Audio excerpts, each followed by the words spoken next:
Okay, the clock just ticked over to 3 o'clock, so we can get started. Welcome to the second weekly colloquium of the Geography Department. Today's speaker is Anita Marshall, Dr. Anita Marshall from Geological Sciences. And I was flabbergasted when I went online recently as part of our Diversity, Equity, and Inclusion Committee and found that geology had actually beaten us to the punch in hiring somebody who does this work and having a really nicely done web page up, surprised it can be. So we went after Dr. Marshall to see if she could come give us a talk about creating inclusive communities of learning in the classroom and beyond. Now, Dr. Marshall is a lecturer and researcher in the Geological Sciences Department. She has a Bachelor of Science in Earth Science and a Master's in Geology from the University of Arkansas.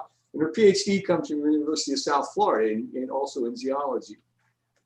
She is interested in geoscience education and volcanology, and besides geoscience, diversity and inclusiveness. She's also the Director of Operations for a nonprofit, an International Association for Geoscience Diversity. So I've already said your title, Anita. Why don't you just take it away and tell us what you have to tell us? All right, well, thank you all so much for having me.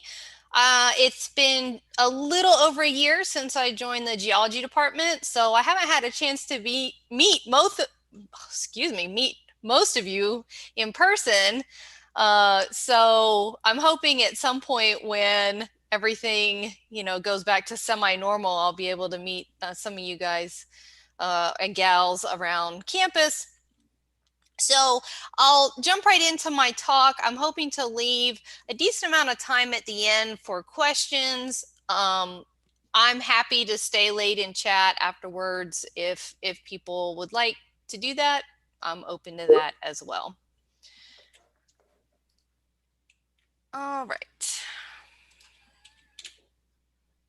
So before I jump into my presentation, I'd like to acknowledge some of my coworkers and fellow researchers that made this work possible, especially Chris Atchison at the University of Cincinnati, who was my lead PhD advisor, and Trevor Collins at the Open University in the UK. Both of them helped with quite a bit of the research that I'm about to present today, and also continue to collaborate with me on several of the things that we'll be talking about throughout the presentation. And then we'll talk a little bit about a previous GeoPass project. And so I thought I'd put up the names of my collaborators for that project as well. None of this work would have been possible without their cooperation. All right, so in the geosciences, we have a diversity problem. It is, so amongst all the fields that are tracked by NSF, geology, the geosciences in general, rank as the least diverse in pretty much any metric that you can track. So it doesn't matter if you're talking about gender or disability or identity. We don't do very well in any category. One of the contributing factors is that 20% of the US population has a disability, but if you look at our numbers of bachelor's graduates, less than 5% of geoscience students identify as having a disability. In fact, depending on how those numbers are calculated, that number could be as low as 2.5%. So there's a real disconnect between how disability is represented in the general population and how it's represented in our field. There are numerous reasons for this.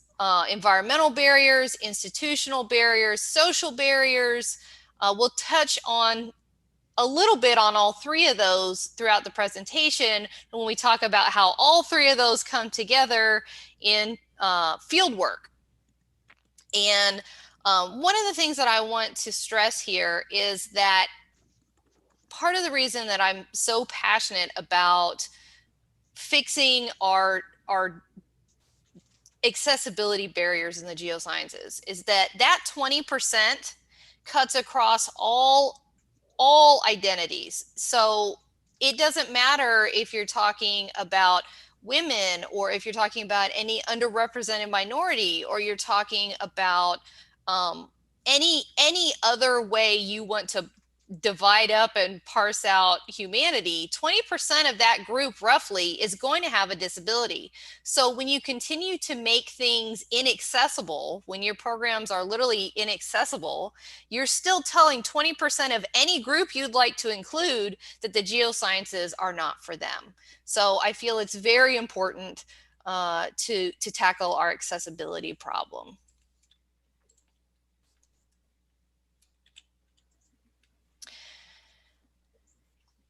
So Anita, this, if you have slides, we can't see them.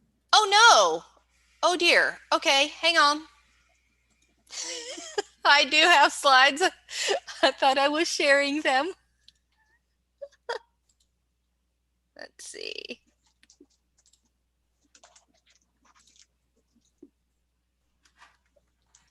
There we go. We can see them now. Yay. Okay. I'm so sorry about that. Well, my goodness, I'm having more technical problems on this presentation than I think I have ever had. Yeah. It was such a good intro. I wasn't sure at first if you even needed them, but then I saw you clicking, so we're good now. Okay. All right. So, just out of curiosity, are you seeing like the whole slideshow, or are you seeing PowerPoint? The whole slideshow? We're seeing the whole slide, the slide. Okay, great. All right. Proper display. Great. Then I'm going to keep on cruising. Yeah. All right. Thank you so much for letting me know that. My goodness. If I'd have done the whole thing without, oh my goodness. I don't even want to think about it. Don't even want to think about it. Okay. So, my specialty is accessibility in the field, but seeing that that is slightly less relevant in our current situation, I thought I'd touch on a few things that you can keep in mind to make your department a more inclusive place on campus and in the classroom. So one of the things that needs to be looked at very carefully is how you portray the geosciences. What I mean by that is that if you think about the way we picture ourselves and the way we portray ourselves to the world in promotional materials, in our textbooks, we like to show the geosciences as this very glamorous, adventurous kind of field where we're scaling mountains and we're, jumping into active volcanoes and all these like very active, very physical, very dangerous activities. And this may not be quite as prominent in geography, but in geology, this is very much how we like to portray ourselves. And this portrayal is a huge turnoff to people with disabilities who don't see themselves represented at all and immediately assume that if a career in geosciences requires this kind of effort, they cannot participate. So they don't even try, right? Because if the only representation they see of a geologist is of one doing physically extreme activities that they can't do, what does that say about the career options there? So one of the other things is that accommodations in intro level courses are used on both sides of the equation to determine department culture and fit. So there's a really interesting study that came out recently that showed that accommodations in intro-level geoscience courses are used by the students to kind of feel out how the department feels about disability and inclusion.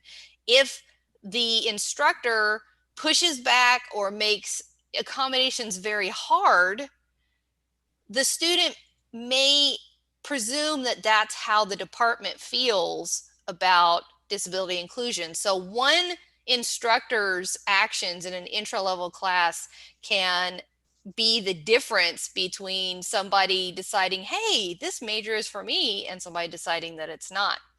On the other hand, there are cases where instructors can use accommodations as almost a gatekeeping for students with disabilities. They make it difficult because they feel like people with disabilities can't succeed in the geosciences, and they project that into the situation, and they make those accommodations difficult intentionally to keep those students out.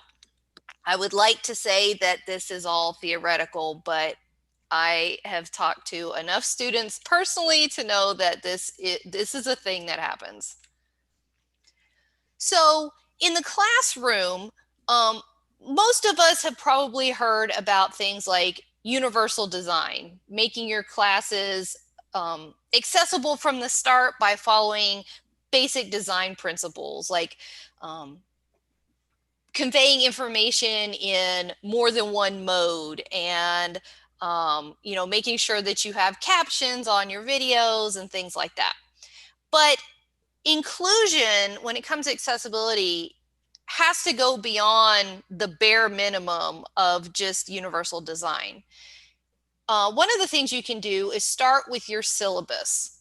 Students use the syllabus to get an idea of how it is to work with you, and by extension, how it is to pursue that particular degree field.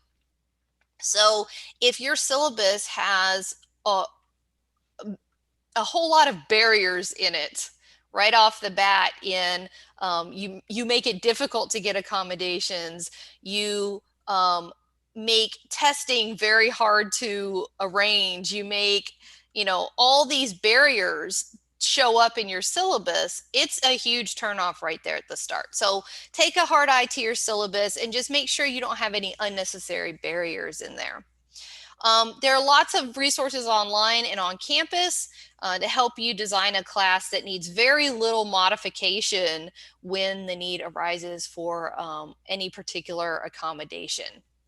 So I will speak from experience and say that if you put in the effort ahead of time before the need arises, it saves a lot of heartburn on your end when you're trying to squeeze in time to modify a class on the fly. So think about it when you're putting your classes together, and it's going to save you a lot of time and effort later.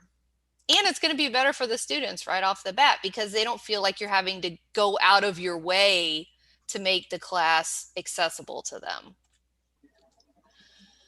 So with all that being said about all the influences on especially intra-level coursework and inclusion, in the geosciences, fieldwork plays an outsized role in inclusion in our particular discipline and our culture. There are obvious academic benefits. The direct experience reinforces classroom concepts. You get a chance to problem solve in complex settings, and you learn field skills and data collection techniques that can be really hard to teach outside of the field. One of the things that we don't talk about a whole lot is the fact that fieldwork also has key social and affective benefits. So it's a critical factor in forming identity as a geoscientist. Studies have shown that students often have their formative experiences, the things that make them feel like they are true geoscience practitioners, in the field. That's where it starts. That's where they start to feel like they are professional geoscientists in the making. It also develops strong social bonds with colleagues and mentors. And what I mean by that is, so for those of us who are in academia, think about your circle, your professional circle, and how many of your closest colleagues you met or became or befriended in the field. In the geology world, that's a lot. Like most of my closest friends, we bonded during field projects. And that's true of a lot of geoscientists. So when we leave students with disabilities out of field work, we deprive them of that network that all of us many times take for granted. they also are deprived of the chance to get to know and interact with mentors and future letter writers and people that can connect them to graduate programs and job opportunities. And, you know, again, kinds of things that we take for granted, these relationships that build in the field, they don't have access to that. And so when we take them out of field work, we are depriving them of not only that same level of inquiry-based collaborative learning, but also of those key social and networking opportunities that are embedded inside of fieldwork. So it turns out this is really important. And this is why I really started to focus my efforts on fieldwork, is because I realized that, one, it was a tremendous barrier that students with disabilities weren't able to get around in many cases. And it affected so much, it had this sort of domino effect when students weren't able to participate in the field. During my dissertation, I was able to help on some of these inclusive field projects and analyze a lot of qualitative data. And these themes popped up in that data over and over again. Here's a quote from one of the students when we asked them about their frustrations in the field, and they were talking about how they felt like they didn't have the basic field skills they needed to do upper class level field courses because they hadn't been allowed to participate. And this particular student told us that what a lot of us are saying is that because we have a disability, this might have changed our educational background. There have been courses I haven't been able to take. I've been told that because there's one big field course, I can't take the course, which I decided not to fight. So we have to make these choices. We have these different backgrounds in geoscience because of our disability.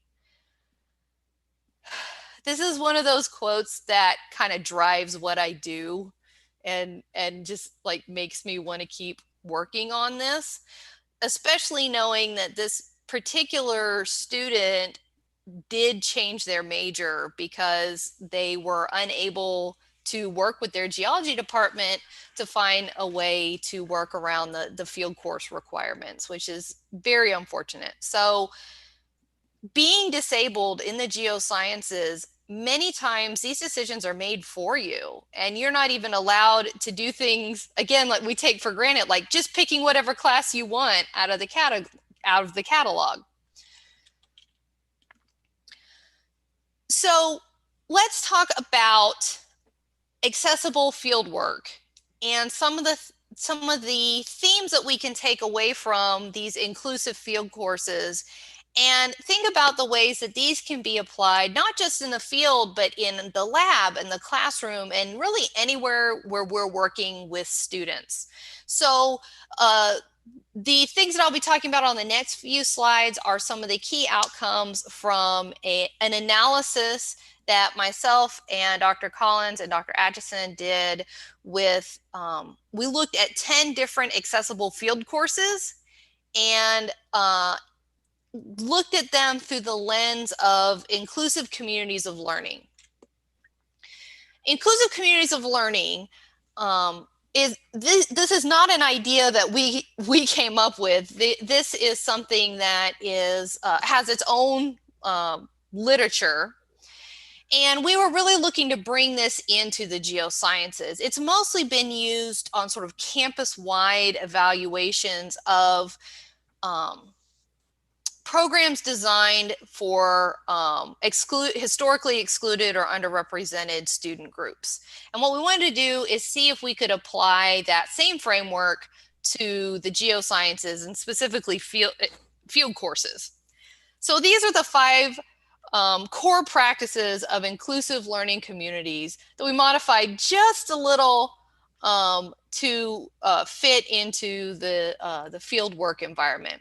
So the first one is using population-specific theory and research to inform practice. I call this one the do your homework core practice. Of course, the best thing to do if you are designing a program that is supposed to reach out or engage a underrepresented population is to find people who identify with that group to help you and to inform your practice. The other thing you should do is become familiar with the history and the literature surrounding that particular group. In the case of disability inclusion, that means that if you're going to work with these kinds of groups, you should be familiar with the various models of disability and how each model plays out in the ways that you structure your activities or your outreach and what kind of frameworks you use. So step one is that you've done your homework and that you're using population-specific theory and research to inform your practice. Step two is to foster students' bond to each other and sense of belonging to the class or the group. So especially when we're working in a virtual setting, that bonding with students does not come naturally. And you really have to put the work in to try to get people to work as a collaborative team and try to foster that relationship with each other. It doesn't just naturally happen. So you have to make sure that you're making time for those types of activities. And the third practice is to engage students as active learners. I'm sure many of us who are faculty have heard plenty about active learning, but it is absolutely crucial to an inclusive learning community. If students are just getting talked at all the time, it doesn't build that sense of inclusion, that sense of being valued in the process, and it really doesn't engage them in any way. So it's important that active learning is a big part of this. Practice 4 is to create messages of achievement and positive change. Celebrate your victories inside your group. If you have a student that published a paper or got a little award, or your group collectively did something noteworthy, celebrate, create messages of achievement and positive change. Celebrate those wins together. It's a big part of building learning communities where everybody feels included and that they're working towards something good. And the fifth one is to advocate towards systemic improvement throughout the broader geoscience community. This is true of every underrepresented group. If you want that group to feel like they are part of your community, they need to feel like you'd be willing to go to bat for them when things beyond just this field course or this particular project come up. They need to feel like you are advocating towards systemic change in a broader context, right? So those are sort of the core practices. And those are true, in any kind of learning setting where you're trying to foster this sense of inclusion.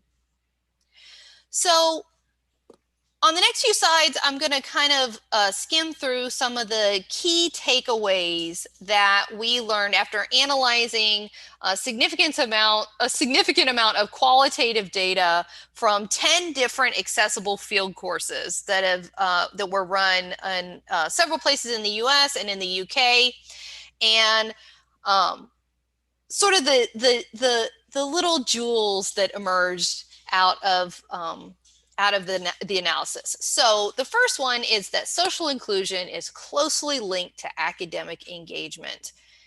There is such a strong link, especially when you're talking about out of classroom activities like lab work and field work and any sort of thing that involves travel. Students need to feel like they're part of the group.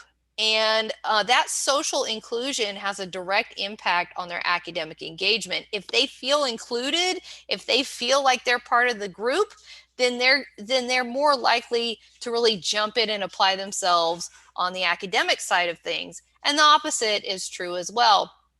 If they feel like they're not part of the group, if they're feeling isolated or alone or kind of pushed to the side, then it's hard to engage in the academic side of whatever activity you're talking about. So social inclusion is closely linked to academic engagement. The formation of group identity, team goals, and individual roles all impact engagement, especially in field courses. So when you are building your learning activities in the field, it's important that you really cultivate that sense of group identity. So if you have your students working in small collaborative teams, which work very well for these types of inclusive field courses, then it's always great to help them foster that sense of group identity and, you know, have that sort of team vibe going. It's also important that that team establish some sort of group goals where they all understand what they're working towards and how to get there. And then individual roles. So this is sort of the other side of the same coin. While the whole team needs to be on the same page in terms of the goals and the outcomes that they're shooting for, each individual member of that team needs to understand what their role is in that mission and how they can contribute. In the field courses that we looked at, when students started to feel like detached and isolated from their groups are when they lost that sense of what they were supposed to be doing and why it mattered. So these things are really important: team identity, team goals, and individual roles. Decisions about participation in terms of how and when and where students participate in field courses should always be made with student involvement. Please don't make these decisions for your students. This is a colossal turnoff when the powers that be just suddenly decide, oh, you know, they can't do that field project because of, you know, their particular disability. Don't be like that. These kind of decisions should always be made with student involvement.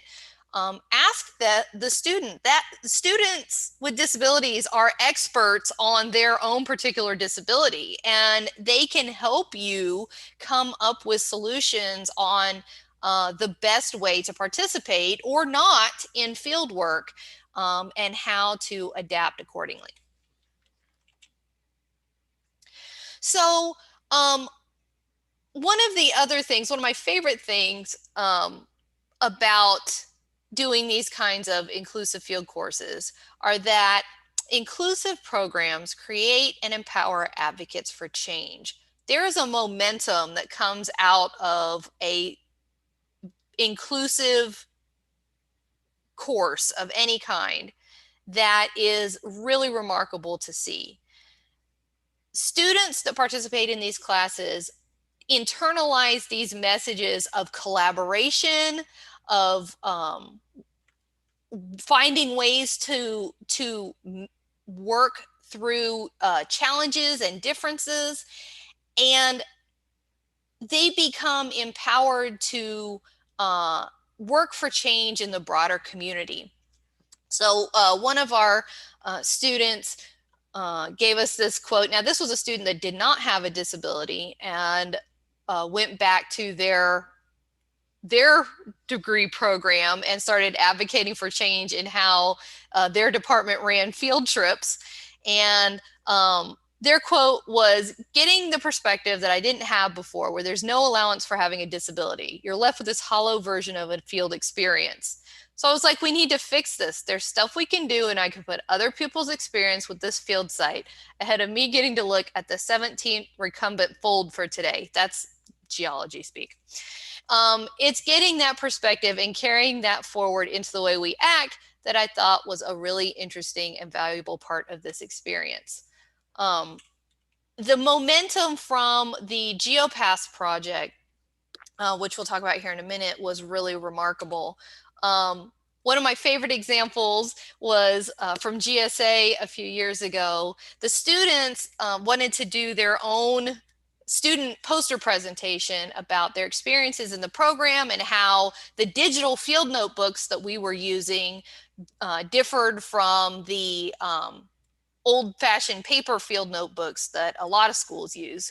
And so they collected their own data and they made this really great poster. But one of their partners had to go home early. So on their own, without asking for help from any of the faculties or researchers on the project, they went and found an iPad, got access to the Wi-Fi, and set up a live stream so that their missing partner could still present the poster with them in a live format. Now, this doesn't exactly sound revolutionary now where we're all presenting posters virtually, but at the time, this was a really creative and resourceful way to keep that sense of community and team going, even when distance was separating them physically. Another favorite example of mine is this blog that was started by one of our past participants, who is a type 1 diabetic and was very shy about that before the field course and was actually very concerned about it being a barrier to going into the geosciences. After our field course, she started a blog called Type 1 Geologist to share tips and tricks with other diabetics on how to survive and thrive in the field. So I thought here, as we kind of turn the corner into another section, I'd talk a little bit about engagement with technology. So my favorite way to tackle the barriers of physical accessibility is to work with technology. And there are all kinds of interesting facets of this that you can talk about. So I thought I'd talk a little bit about how these technologies have been used in the field and the tips and tricks for best practices when you're using technology to bridge an access gap. But I found that it can be very hard to get people to understand how these field courses work because it's so different than typical field courses. It's a lot easier to just show this 2-minute video and then go from there. So I'm going to hit play and then we'll pick it up here in a second. Remote collaboration uses teamwork and technology to enable students in different locations to collaborate on learning activities in the field. Today we're using a local wireless network to connect up students that are spread across this site. So on the local network we've got video streaming between the iPads, we've got photographs that can be shared, and we're using walkie-talkies to keep people in audio. 2 approaches to remote collaboration were used during the course of the project. At the first field site, student teams worked at different locations and collected data to build a collaborative structural map of the area. The area that we chose along the old railway track was an ideal location. Here we were able to use the railroad, the old rock canyons that were cut out for all of the students, mobile and less mobile, to come along and put their hands on the outcrop, able to use technology that I've just seen for the first time in the field, really, at such a general level, dealing with the iPads, measuring dip and strike, taking photographs, communicating between each other's, groups by the lakeshore, groups on the road, all working in unison. Very, very good indeed. While the road provided access to some outcrops, the combination of rock and bog made the rest of the field site far less accessible. This is where mixed ability groupings really shine. If the sheep can do it, so can I. That's what I'm thinking. Through the use of wearable cameras and tablets, these students share their experiences with a first-person vantage point of fieldwork in this challenging terrain. The rain's like ice daggers. Another location pushed the idea of access through technology even further. With no accessible route to the field site and windy conditions, the base team would have to stay inside the vans for communication to work effectively. And their only means to conduct field work would be through the remote link with their teammates. Larger boulders at the bottom, followed by thinning and silty material in the middle, and then back to larger. Are you seeing that? That makes sense too, because as the glacier retreated, there was all the fluvial activity from like the outwash plain. Is there anything you'd like us to zoom in Through the use of streaming video and photo sharing, teams were able to work together in real time to study the geology of a location that would have traditionally excluded participation for students with mobility limitations.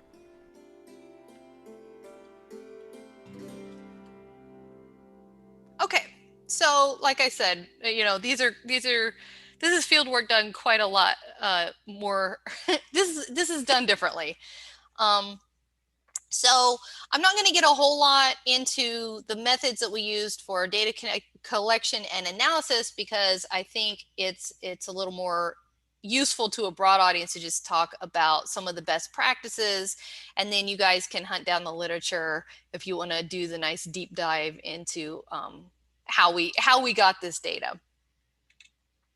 So we're mostly going to talk on the next few slides about qualitative data from this project.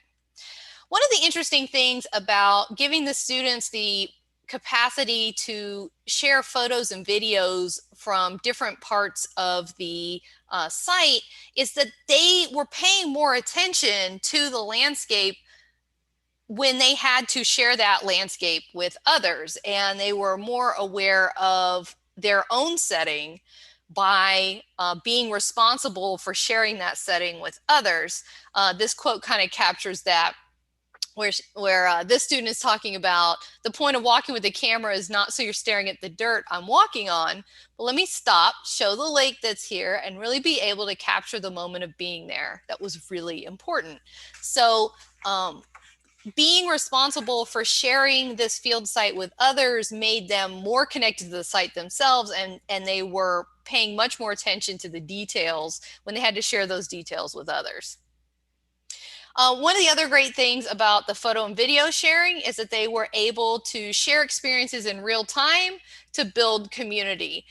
This is sort of like a social media kind of effect, where besides the geology photos and videos and data that they were sharing back and forth, they would occasionally share completely unrelated to things that were completely unrelated to the academics that were going on, like cactuses and cows and broken bootstraps and scrapes from where they tripped and fell, and all the things that kind of make field work.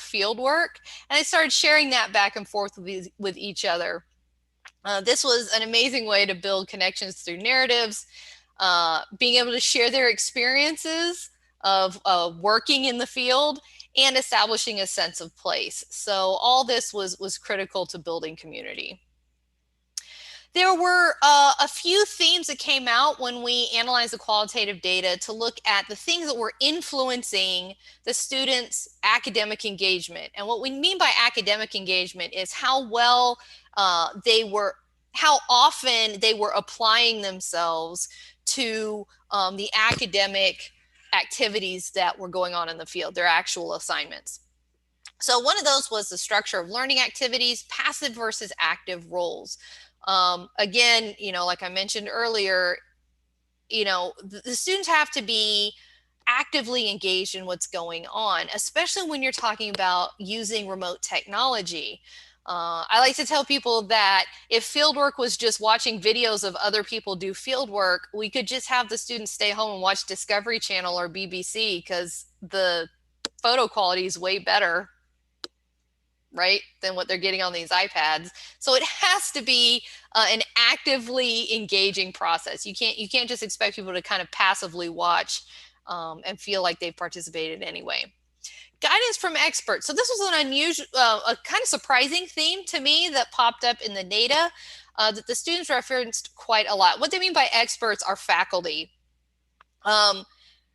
This went a long way. Time spent with faculty one-on-one at the outcrops went a long way to mediating the lack of field experiences that the students with disabilities came in with. Because they hadn't been allowed to participate in the field, they were lacking, in some cases, in even the most basic of sort of field geology skills. So that one-on-one time spent with professors and instructors was very helpful for that. It also had a big impact on their feelings of inclusion and identity as geoscientists. Really interesting how often they'd make comments about The fact that, because the professors were spending time with them, they knew that it wasn't just lip service, that they belonged in the field and that they were geology practitioners in the making. These professors were spending time with them to train them to be professionals, and that gave them a huge sense of belonging and identity. Information. I cannot stress this one enough. Students with disabilities absolutely have to have information about what you're planning to do for that day so that they know how they can safely and effectively participate. You need to be able and willing to answer all kinds of questions about your field site and your schedule so that they know, things like, are there going to be bathroom facilities nearby? Or is there going to be a place to refrigerate anything? How are we stopping to take breaks? Are we going to be out in the sun all day? All kinds of things like that. What's the terrain like? How far distance traveled wise do we expect to get from the vehicles? All those things are questions that you need to be able and willing to answer. So social engagement is controlled by things that are very similar to the things that control academic engagement. So social engagement here is that building the community and that sense of belonging. The structure of the activities played into this really strongly as well. The students kind of made this awful term called segregation by ability. And it only came out in the post field course interviews. And they were using that to denote an activity where students were assigned their academic roles based on their physical disability, or this is how they were perceiving it. Where, say, the students with physical limitations were always given data processing or data interpretation jobs, and they were never the ones to actually collect the data at the field site. That was always the non-disabled students that were doing that part of it. So both the abled and disabled students felt like they weren't getting the whole scope of training that they would like because they kept getting pigeonholed into these different categories. So just make sure that you're not, inadvertently dividing people out this way by their physical ability. Making sure everybody has a meaningful role in academic activities. I covered this one a little earlier. It crops up a lot in these accessible field courses. People need to know what they're doing and why it matters, or they just sort of drift around in the field site. Direct involvement with field procedures is more than just academic training. It promotes confidence, a sense of accomplishment, and personal ownership of the data and project. So it's got a big affective role as well. And communication, student-to-student communication was really important for team building and growing that sense of community. And faculty to student was really important for having that sense of belonging and identity as a geoscientist. So before I close here, I just wanted to make a pitch for one of my current projects called the Lift Kit, the Library of Inclusive Field Tech. You might have noticed in that video that we're using all kinds of tech, iPads and GoPros and wireless networks and drones, and a lot of departments can't afford those. And many times they have just a one-off need. They have like one student who needs to take a field course, and it's just not worth the financial investment for that department to go after this kind of tech. So we went after it with an NSF grant, and we're building a lending library that any field instructor can contact us about and request this equipment for accessibility needs for a potential field course. And then the idea is that we have the tech and also the expertise to help train you in ways to use that tech to maximize inclusion. So I'm really excited about it. We're in the purchasing phase of this right now, so it's really a new project, and we're hoping to have all the purchasing done very soon. I'm going to put this slide up mainly for the recording. This is a short list of literature to get you started if you would like to jump down this rabbit hole of inclusive fieldwork. The first two references, the first two there will get you most of the other ones in their reference pages and a whole lot more. So, you know, this is mainly here so you can hit pause on the recording and go after some of these really great resources. And so just to finish up here, a quick summary of ideas. Think about the way you portray and teach your discipline, and make sure it's reflecting the full research and career paths available, not just the wild and extreme sides of things.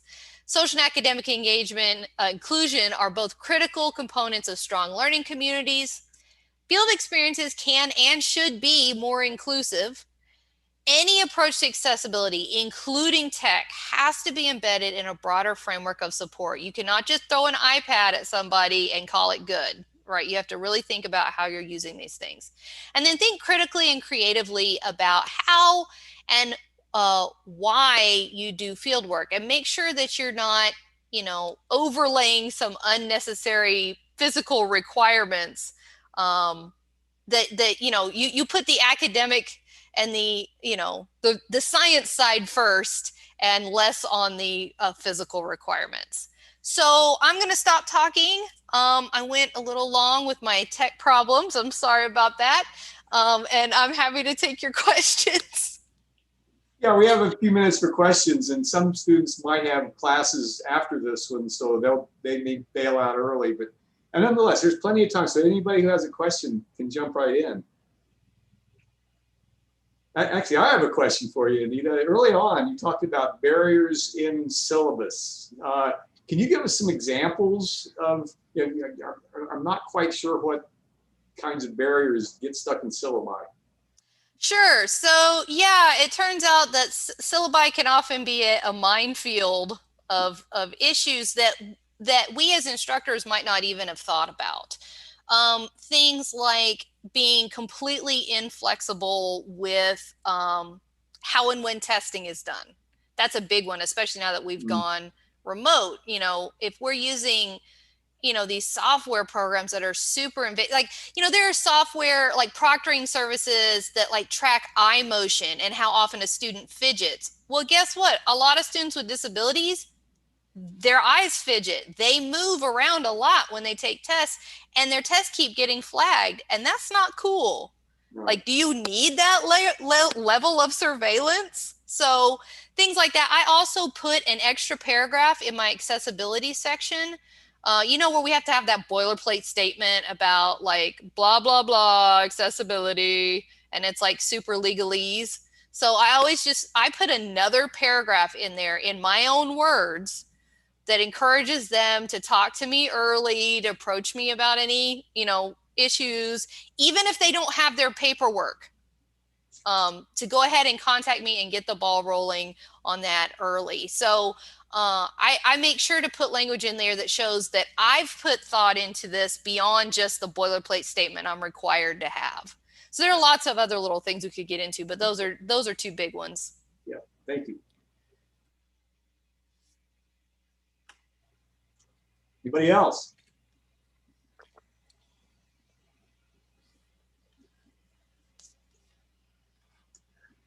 I actually do have another question for you. Your lift operation, is that here in Gainesville, or, you know?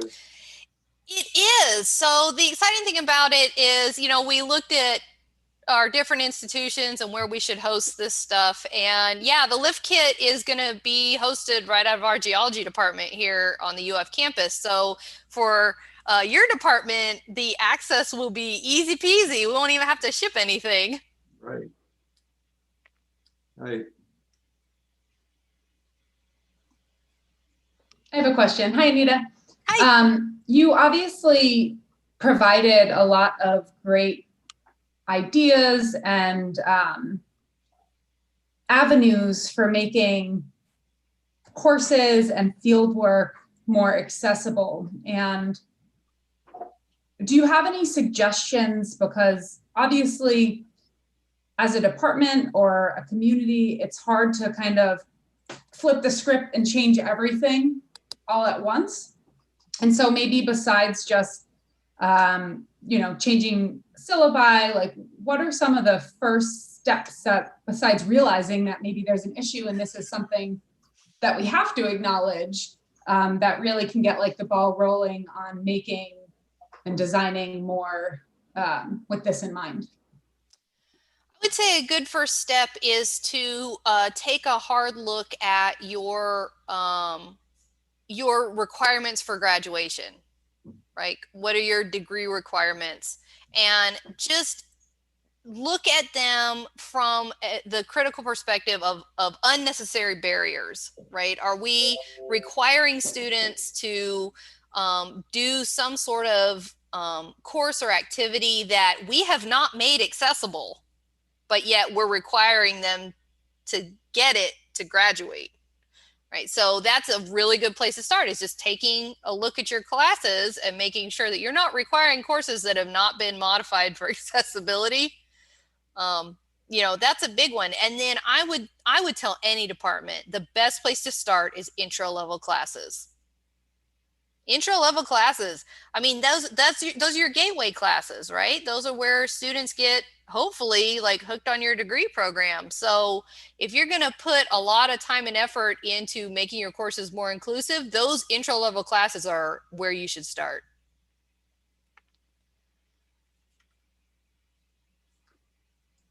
There was a question that comes through on the chat line from Caroline. How do you see this technology being used in the new virtual era? That is a really good question, and I'm really excited to say that just a few days ago I was notified that we did get a grant funded that is going to try to incorporate this stuff and in our new virtual era, try to take it one step further and make sort of parallel, fully virtual experiences that go along with our in the field course options as well. We will figure that out. We have a lot of ideas. I'm not sure how many will actually work, but stay tuned. Great. Cool. One more question. Okay.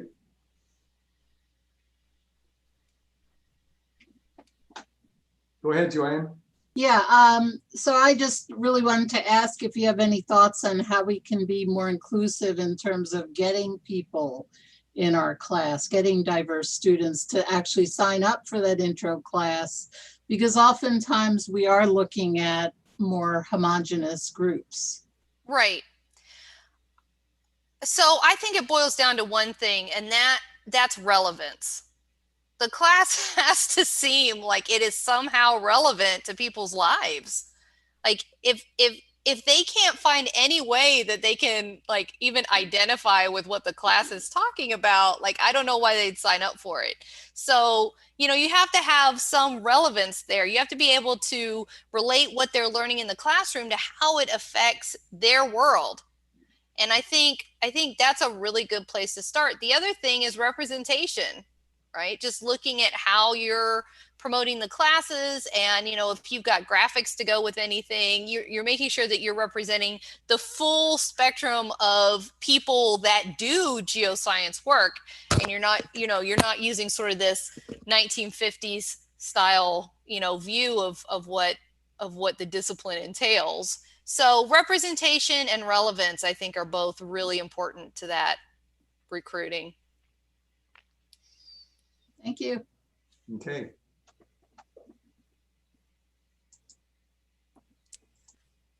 Okay, anybody else have a question? If not, and Anita, you said you would be willing to stick around for a little longer if people wanted to ask questions. But sure. I think I'm going to have to leave here in a few minutes, but I think Mike's the host right now, so he can shut down the meeting whenever he wants to.